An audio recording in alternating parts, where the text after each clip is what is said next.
Bertempat di Agro Edu Wisata Lembah Watu, Musrenbang Des Pagelaran digelar di Saung Utama. Para ketua RT dan RW perangkat dan kelembagaan desa turut serta dalam memberikan usulan dan masukan pembangunan di setiap wilayah. Pembangunan infrastruktur jalan menjadi prioritas tahun 2023 nanti.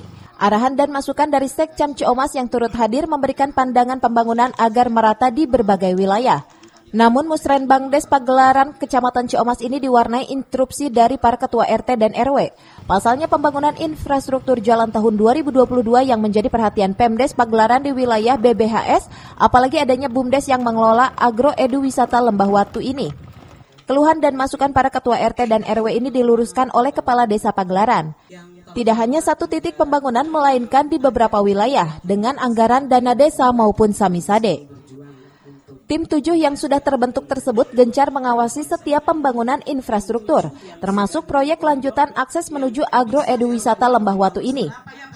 Kajian tim 7 di mana pembangunan untuk yang bersumber dari dana desa itu ada beberapa titik, di antaranya RW 8, RW 7, RW 1 dan RW 2 juga di situ.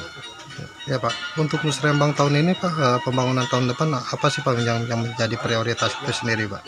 Yang prioritas kita karena kita itu punya agrowisata.